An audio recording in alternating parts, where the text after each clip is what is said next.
मौन ही परम उद्देश्य है, गहन आध्यात्मिक अर्थ। ये वाक्य केवल शब्दों का संयोजन नहीं बल्कि संपूर्ण आध्यात्मिक यात्रा का सार है।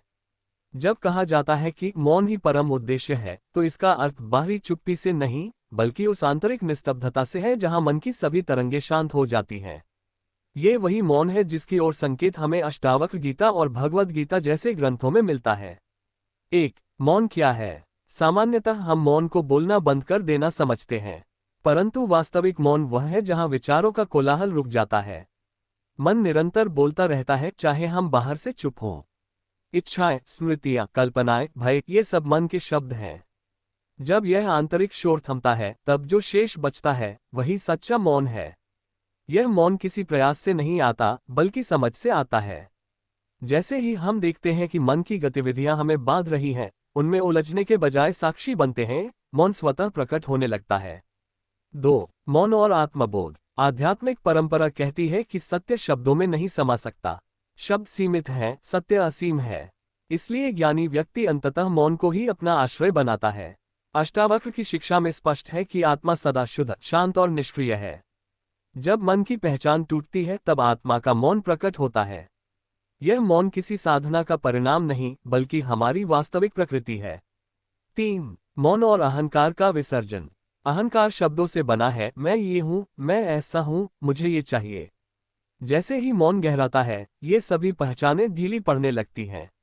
मौन में कोई दावा नहीं होता, कोई प्रतिरोध नहीं होता, वहां केवल होना है। अहंकार को जीवित रहने के लिए विचार चाहिए। मौन विचारों की जड़ को ही काट देता है। इसलिए मौन ही परम उद्देश्य है, क्योंकि वहीं अहंकार समाप्त होता है और शुद्ध अस्तित्व प्रकट होता है। 4. मौन और शांति। हम जीवन भर शांति की तलाश करते हैं, संबंधों में, धन में, सफलता में, परंतु बाहरी उपलब्धियां क्षणिक संतोष देती हैं। सच्ची शांति तब आती है जब मन शांत होता है। मौन का अर्थ है भीतर का स्थिर हो जाना। जैसे झील का पानी शांत हो जाए तो उसमें आकाश साफ दिखाई देता है, उसी प्रकार मन शांत हो जाए तो उसमें सत्य का प्रतिबिंब स्पष्ट होता है। 5. मौन और साक्षी भाव। मौन का मार्ग साक्षी भाव से होकर जाता है। जब हम अपने विचारों, भावनाओं और अनुभवों को देखने लगते हैं, उनसे जुड़ते नहीं, तो धीरे धीरे दूरी बनती है। ये दूरी ही मौन का द्वार है। साक्षी बनना कोई क्रिया नहीं बल्कि स्मरण है कि मैं मन नहीं हूं। जैसे ही यह समझ गहराती है, मन की पकड़ ढीली पड़ती है और मौन स्वाभाविक रूप से प्रकट होता है। 6. मौन प्रयास से नहीं, समर्पण से। कई लोग मौन पाने के लिए संघर्ष करते हैं, ध्यान करते हैं, जप करते हैं, तप करते हैं। ये साधन उपयोगी हो सकते हैं, परंतु अंतिम मौन प्रयास से नहीं आता। प्रयास मन की ही क्रिया है।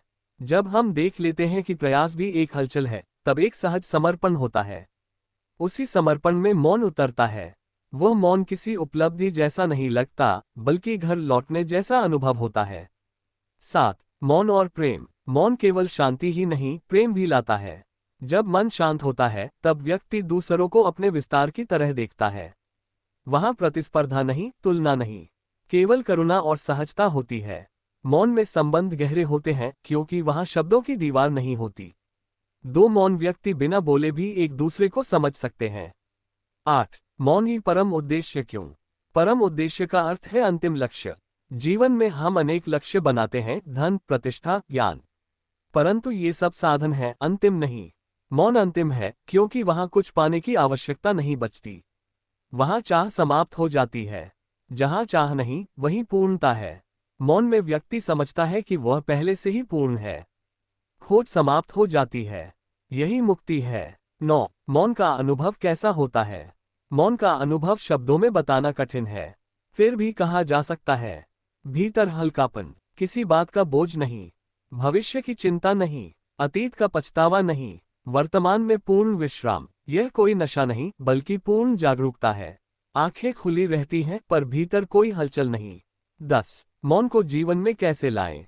मौन को लाने की आवश्यकता नहीं, वह पहले से है। हमें केवल अनावश्यक शोर को देखना है। प्रतिदिन कुछ समय स्वयं के साथ बैठें। विचारों को रोकने की कोशिश न करें, केवल देखें, स्वीकार करें। धीरे धीरे मन की गति कम होगी और एक दिन आप पाएंगे कि मौन किसी प्रयास का परिणाम नहीं था, वह तो सदैव उपस्थित था। निष्कर्ष, मौन ही परम उद्देश्य है का अर्थ है जीवन की सारी यात्रा अंततः उस निस्तब्धता में विश्राम करने के लिए है जहां मन समाप्त हो जाता है और शुद्ध अस्तित्व शेष रहता है। यह मौन पलायन नहीं बल्कि पूर्ण जागृति है। ये निष्क्रियता नहीं बल्कि गहन सजगता है। जब व्यक्ति मौन में स्थिर हो जाता है तब संसार चलता रहता है पर भीतर कोई कंपन नहीं होता। यही सच्ची स्वतंत्रता है, यही आत्मबोध है और यही जीवन का परम उद्देश्य है। जड़ी बूटी।